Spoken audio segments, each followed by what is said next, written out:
Salut, c'est Florian, bienvenue dans cette nouvelle vidéo. Dans cette vidéo, je suis très heureux de te parler aujourd'hui parce que c'est vraiment la vidéo dont tout le monde a besoin avant d'arriver pour ne pas griller les étapes, pour ne pas s'épuiser inutilement, pour ne pas perdre de temps et pour très rapidement recevoir son premier salaire suisse. Je te remercie d'avoir cliqué sur cette vidéo. N'hésite pas dès à présent à t'abonner et à activer les notifications pour recevoir les prochaines vidéos. La prochaine sera d'ailleurs dès vendredi soir, donc dans 3 jours. Ça arrive très très vite en ce moment, je produis énormément de contenu, donc reste accroché, reste abonné. Je vais commencer donc par la première étape, donc cette vidéo va traiter des 7 étapes pour trouver un travail en Suisse sans diplôme. Que tu aies un diplôme ou pas, ça marche, mais je tenais à mettre ça dans le titre pour ne pas que tu te limites parce que tu n'as pas de diplôme. En effet, ça va être plus compliqué, le marché va être plus concurrentiel, donc tu as d'autant plus besoin de tous les conseils dans cette vidéo, mais ça reste évidemment possible de trouver un emploi sans diplôme. Je l'ai fait, donc tu peux le faire. Commençons par la première étape. Que tu aies un diplôme ou pas, une fois de plus, ça va être de postuler en ligne à toutes les offres dans ton domaine de compétences, que tu en aies ou pas, parce que si tu n'as pas de compétences, si tu étais en France, tu finirais bien par trouver un travail ne nécessitant pas de compétences. Donc tu peux évidemment faire de même en Suisse, simplement tu vas être en concurrence avec beaucoup plus de monde que si tu es spécialisé dans un domaine. Pourquoi? Tout simplement, eh bien parce que si jamais tu as une formation de comptable, eh bien peut-être qu'en arrivant en Suisse, tu vas devoir travailler en tant que vendeur dans un magasin. Donc si tu n'as aucune formation, eh bien tu vas être restreint à ces emplois comme par exemple vendeur en magasin ou équipier en restauration. Donc tu vas avoir beaucoup plus de concurrence, tu vas d'autant plus devoir te démarquer et te démarquer par exemple en acquérant de l'expérience. On en parlera juste après, mais en tout cas la première étape, que tu aies des diplômes ou pas, de l'expérience ou pas, ça va être de postuler en ligne. Donc avant même d'emménager, de décider d'emménager définitivement à la frontière suisse, de postuler en ligne à toutes les offres dans ton domaine de compétences et de qualification. C'est important de postuler à toutes ces offres et aux offres de qualification inférieure. J'ai pas mal de banquiers, de comptables, de personnes ayant des diplômes assez voilà, importants, des compétences intéressantes, me disant qu'ils ne veulent pas commencer par travailler en restauration, par travailler en tant que vendeur ou caissier. C'est effectivement une des manières les plus simples de rentrer sur le marché de l'emploi suisse, d'avoir son permis de travail, d'acquérir une première expérience réussie en Suisse, peu importe le domaine. Et en Suisse, les employeurs, les recruteurs aiment les gens qui sont vraiment bosseurs, qui n'ont pas peur de se salir les mains, que ce soit pour un travail où il faut le faire ou pas. Simplement, ça reflète ta mentalité. Donc ça peut être une très bonne chose de rentrer sur un poste où tu es moins qualifié, enfin sur un poste où tu es surqualifié. Et donc, ça n'est pas forcément le travail le plus intéressant que tu feras de ta vie, mais ça sera le premier permis de travail suisse que tu auras et ta première expérience réussie, je l'espère, en Suisse. Donc, commencer par postuler à toutes les offres de ton domaine de compétences et également de qualifications inférieures. Et si jamais tu es également intéressé par des postes à plus court terme, je te le recommande en tout cas au début, c'est de t'inscrire dans toutes les agences d'intérim du secteur visé. Donc ça, c'est vraiment la première étape globale avant d'emménager à la frontière. Je te recommande de faire tout ça, donc de postuler en ligne aux offres qui peuvent t'intéresser et de t'inscrire dans les agences d'intérim. La deuxième étape, c'est de se rendre une première fois sur place pour postuler en présentiel dans les entreprises qui t'intéressent le plus. Parce que normalement, tu auras passé pas mal de temps à te renseigner sur Internet, sur les entreprises, sur les endroits évidemment où tu auras déjà postulé, et tu auras peut-être eu des retours de la part de certaines, des retours négatifs, des retours négatifs mais modérés, enfin en tout cas où ça n'est pas un non définitif, mais non, nous ne recherchons pas en ce moment.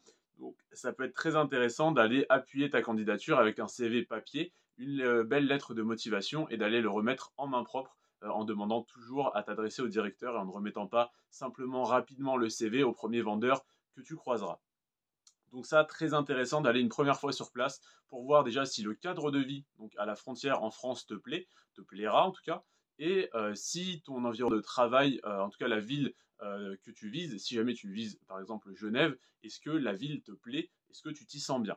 Bon, même si c'est pas pour ça qu'on est là, c'est important quand même de voir ça. Et si je te dis ça, c'est parce que tu devrais forcément t'y sentir bien, parce que c'est une très belle ville. Pareil pour Lausanne, pareil pour toutes les villes entre Genève et Lausanne. Globalement, la Suisse est un pays magnifique, donc c'est important que tu y ailles pour être d'autant plus motivé en voyant ton futur environnement, ton futur cadre de travail et cadre de vie. Donc c'est très intéressant, très important d'y aller une première fois parce que certains vont s'arrêter à la première étape tout simplement de postuler en ligne et ne vont jamais se rendre sur place.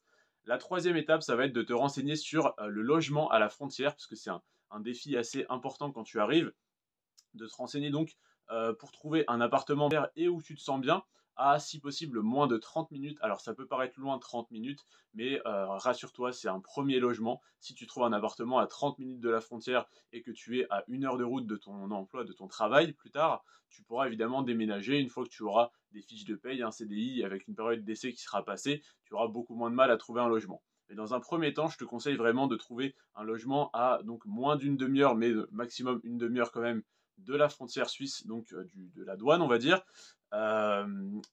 Si jamais tu n'en trouves pas, au début, tu peux commencer par les Airbnb, les hôtels ou faire de la colocation. Je t'ai d'ailleurs fait une vidéo dédiée à ce sujet sur tous ces différents modes de logement, combien ça coûte, les avantages et les inconvénients de chacun, parce que j'en ai expérimenté plusieurs, et comment faire, voilà, étape par étape également. J'essaye vraiment ici de te simplifier au maximum la vie pour ton arrivée en Suisse. N'hésite pas d'ailleurs à rejoindre le groupe Telegram en premier lien dans la description. On est plus de 600 personnes dessus, donc on échange tous les jours au sujet de tous les sujets autour de la Suisse. Ensuite, donc ça c'était la troisième étape. La quatrième, donc c'était le logement. La quatrième étape, c'est si tu n'as pas signé de contrat le jour où tu emménages à la frontière, je te recommande de prendre immédiatement un poste en France jusqu'à avoir un contrat en Suisse. Tu vas peut-être te dire que c'est de la perte de temps, une perte d'argent même, parce que c'est un coup d'opportunité de passer ses journées dans un travail en France, mais ça va te permettre de réseauter, donc de te faire un réseau, des connaissances, des amis, et ça va peut-être te permettre de te faire pistonner en Suisse. Moi, c'est ce qui s'est passé pour moi, donc c'est pour ça que je le recommande, pardon, et que je recommencerai s'il le faut. Mais voilà, c'est pour ça que je le recommande et ça a marché pour plusieurs personnes que je connais. Donc voilà, de tout de suite prendre un poste en France, c'est très important, même pour montrer à l'employeur suisse que tu n'es pas là en attente de sa réponse, haletant devant sa porte. Donc voilà, que tu es en poste, que tu travailles et que tu es motivé, que tu n'es pas là à faire semblant de venir postuler comme certains le font pour prendre quelques mois, voire une année sabbatique. Donc voilà, ça c'était la cinquième étape. 1, 2, 3, 4, non, quatrième étape, pardon. Et la cinquième étape, c'est si au bout de 2 mois, tu n'as pas trouvé de poste en Suisse, donc normalement tu devrais être en poste en France, tu devrais avoir commencé à réseauter, continuer à poser des CV sur tous tes jours de repos par exemple. Eh bien si tu n'as pas trouvé d'emploi au bout de 2 mois, ce qui peut arriver, moi j'ai trouvé au bout de 3 mois, eh bien il faudrait revoir complètement ta stratégie, parce que si en 2 mois de postulation tu n'as pas eu d'entretien et tu n'as pas encore de contrat, ça peut arriver, mais c'est peut-être que tu fais quelque chose de travers. Donc revoir ta stratégie pour postuler, les prises que tu vises, ton secteur d'activité, tes expériences, refaire ton CV complètement, le changer pour que les employeurs à qui tu vas le redonner ne le reconnaissent limite même pas, et essayer de te faire du réseau si c'est pas déjà fait. Si c'est pas déjà fait au bout de 2 mois, c'est pas normal. Mais en tout cas, si tu n'as pas misé là-dessus pour l'instant, vraiment essaye de miser tout sur le réseau si vraiment tu n'as pas un profil très attractif. Et là, donc ça c'était la cinquième étape, pardon. La sixième étape, c'est si au bout de 3 mois tu n'as pas trouvé d'emploi en Suisse, eh bien là, je ne vais pas te dire de refaire ton CV une fois de plus, je vais te dire que tu as 3 mois de CDI, tu as une capacité d'emprunt, même si tu es au SMIC ou à 1500 euros net par mois, tu as une certaine capacité d'emprunt, donc achète ton premier bien immobilier rentable. J'insiste sur rentable, ne te précipite pas sur la première opportunité pas très intéressante, mais voilà, un bien immobilier rentable, que ce soit pour y habiter ou pour faire de la location. Pour y habiter, ça sera un avantage pour les recruteurs en Suisse de voir que tu es propriétaire de ta résidence principale, que tu habites dans la région et pas que tu es là de passage dans un Airbnb ou un hôtel, le temps de voir s'il y a de la lumière par ici. Et si tu achètes un bien immobilier juste pour faire de la location et que toi tu restes en location, il faut vraiment qu'il soit extrêmement rentable. Donc ça c'est la sixième étape. Et donc c'est évidemment en attendant de trouver en Suisse et de pouvoir acheter plus gros si c'est ton ambition, une fois que tu auras un salaire suisse.